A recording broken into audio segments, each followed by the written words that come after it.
Respostas está de volta neste sábado. Que bom que você continua com a gente. As perguntas continuam chegando e todos nós queremos sempre iluminar o nosso caminho, porque nós somos seguidores de Jesus. Nós temos aquela vontade do fundo do coração de fazer com que a nossa vida se assemelhe cada vez mais à vida do Mestre. E realmente Jesus é a verdade. Nesse sentido, é nele que nós vamos procurar a nossa resposta. Na palavra de Deus, na tradição apostólica, nós encontramos aquelas luzes que vão iluminar o nosso caminho. Nesse percurso que nós estamos fazendo, você que nos acompanha já sabe que nós estamos ultimamente refletindo sobre o mistério da igreja. O que é esta igreja? O que é esta instituição? Para que ela serve dentro do projeto de Deus? Qual é a sua identidade? Qual é o seu papel dentro de todo esse plano de salvação de Deus? Nesse caminho que nós estamos fazendo, nós temos encontrado, sobretudo no texto do Concílio Vaticano II, um documento que falou exatamente sobre o mistério da igreja. Nos colocou em sintonia com este mistério e tratou desse tema, o documento chamado Lumen Gentium. No programa do sábado passado, não sei se você se recorda, mas nós falamos que essa igreja, na sua realidade complexa, é uma instituição humano-divina. Ela tem a sua dimensão visível de uma sociedade, de uma comunidade visível, hierarquicamente organizada, mas ela também tem a dimensão, é uma comunidade espiritual. Exatamente isso. É uma comunidade que se exprime na sua visibilidade, mas que tem uma alma, que tem todo um dinamismo. Então, na igreja, humano e divino se misturam. Humano e divino se encontram. Então, toda a estrutura visível da igreja está a serviço da dimensão invisível. Essa dimensão invisível é a dimensão da graça, é a dimensão da ação de Deus, é a dimensão desse próprio Deus que age através da igreja, porque ela é um instrumento de salvação. E quem nos traz a salvação é o próprio Deus. Se não for Deus, não pode nos salvar. Nesse sentido que nós precisamos entender o lugar, a missão e a identidade própria da igreja. E nós vamos continuar hoje a nossa reflexão e você vai ter um contato, agora com o texto da Lumen Gentium, que vai exatamente aos poucos colocando exatamente o lugar da igreja na missão da obra da salvação. Qual que é o lugar dela? Esse plano de Deus, como ele se realiza através da igreja. Então você vai ter disponibilizado agora aí o texto da Lumen Gentium que nós vamos acompanhar juntos agora a leitura. Mas, assim como Cristo realizou a obra da redenção na pobreza e na perseguição, assim a igreja é chamada a seguir pelo mesmo caminho para comunicar aos homens os frutos da salvação. Cristo Jesus, que era de condição divina, despojou-se de si próprio, tomando a condição de escravo, e por nós, sendo rico, fez-se pobre. Assim também a igreja, embora necessite dos meios humanos para o prosseguimento da sua missão, não foi constituída para alcançar a glória terrestre, mas para divulgar a humanidade e a abnegação, também com o seu exemplo. Cristo foi enviado pelo Pai a evangelizar os pobres, a sarar os contritos de coração, a procurar e salvar o que perecera. De igual modo, a Igreja abraça com amor todos os afligidos pela enfermidade humana, mas ainda reconhece nos pobres e nos que sofrem a imagem do seu fundador, pobre e sofredor. Procura aliviar as suas necessidades e intenta servir neles a Cristo. Enquanto Cristo, santo, inocente, imaculado, não conheceu o pecado, mas veio apenas para expiar os pecados do povo, a Igreja, contendo pecadores no seu próprio seio, simultaneamente santa e sempre necessitada de purificação, exercita continuamente a penitência e a renovação. A Igreja prossegue a sua peregrinação no meio das perseguições do mundo e das consolações de Deus, anunciando a cruz e a morte do Senhor até que Ele venha. Mas é robustecida pela força do Senhor ressuscitado, de modo a vencer, pela paciência e pela caridade, as suas aflições e dificuldades, tanto internas como externas, e a revelar, velada, mas fielmente, o seu mistério, até que por fim se manifeste em plena luz. Lumen Gentium número 8.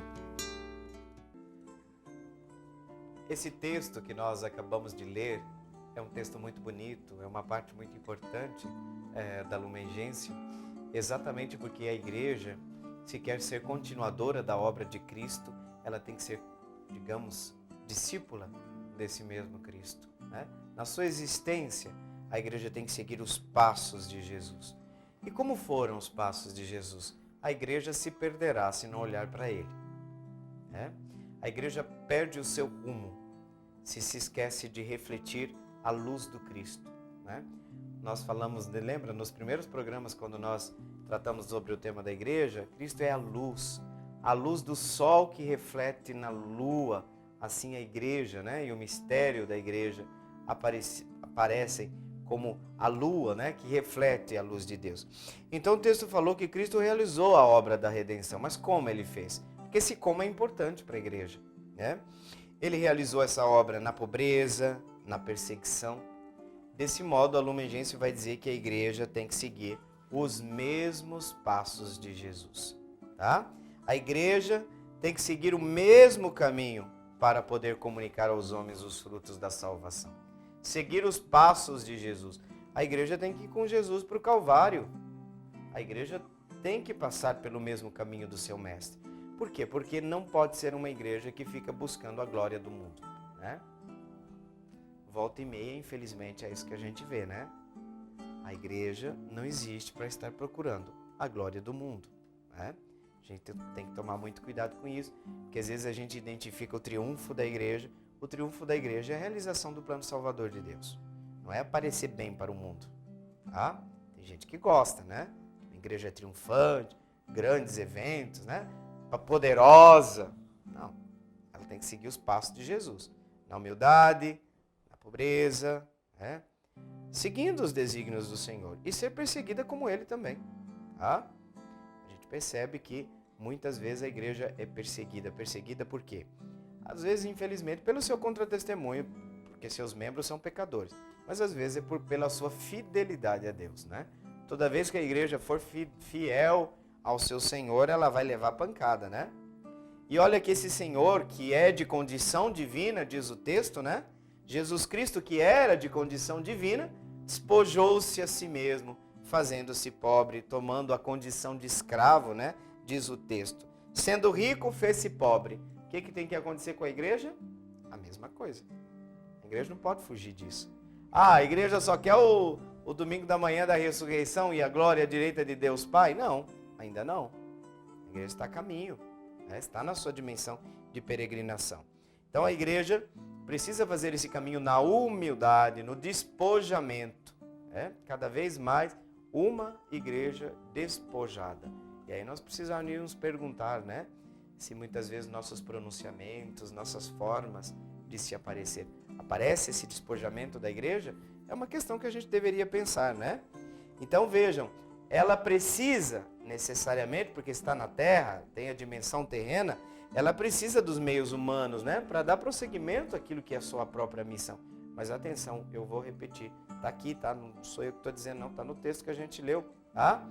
A igreja não foi constituída para alcançar a glória terrestre. Vou repetir, hein?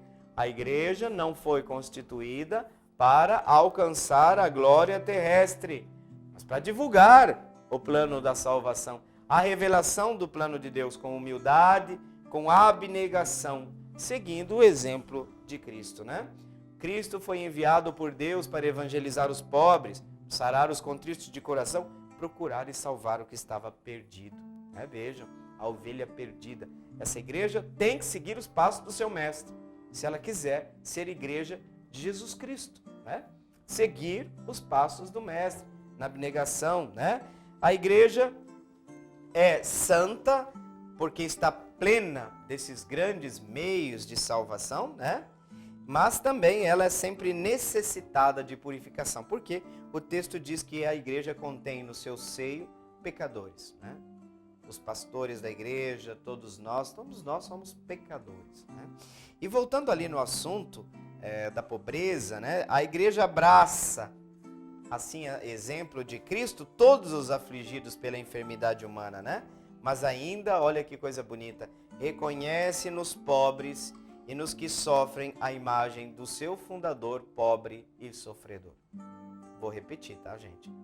Parece estranho, mas é isso que a igreja está dizendo para nós. Olha, a igreja reconhece nos pobres e nos que sofrem a imagem do seu fundador pobre e servidor e sofredor.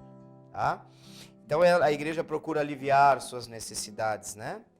E tenta servir neles a Cristo. Isso que é muito importante, né? Cristo não conheceu, esse Cristo que não conheceu o pecado, mas essa igreja que tem em seu seio, né? Tem em seu seio pecadores, né? Precisa, por isso, sempre estar em processo de conversão. Sempre precisa escutar a palavra de Deus, né?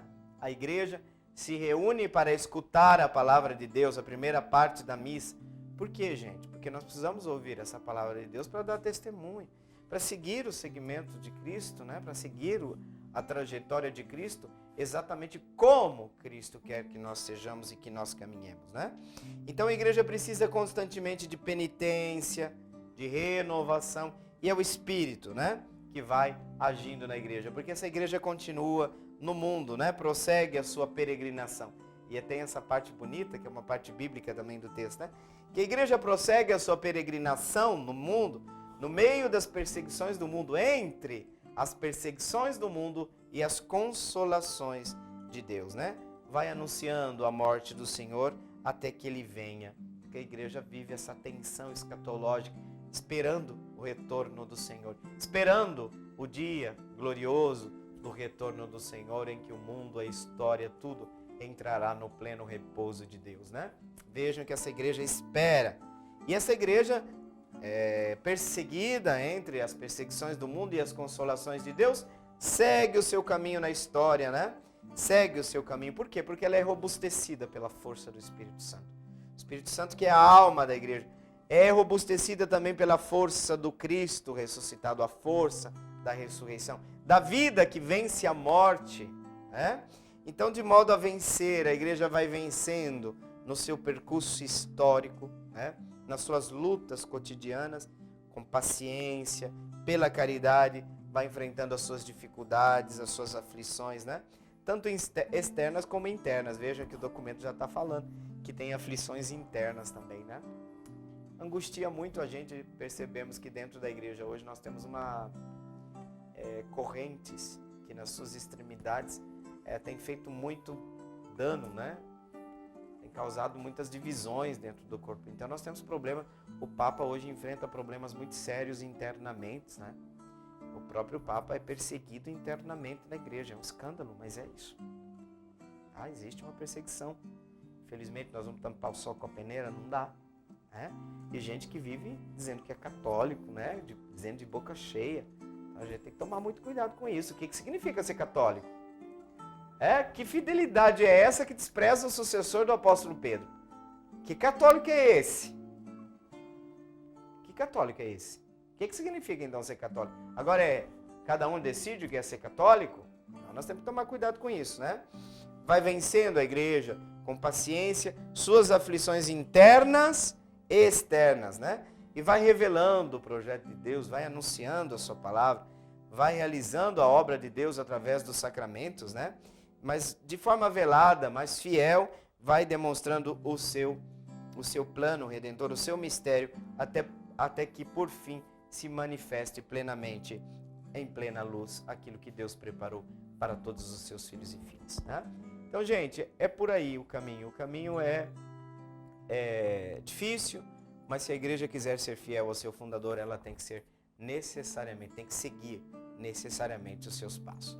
Não pode ser uma igreja que não aceite ir para o Calvário, como aquele Pedro que quando Jesus anunciava que ia passar pela morte, pela paixão, morte e ressurreição. Não, Senhor, isso não te acontecerá.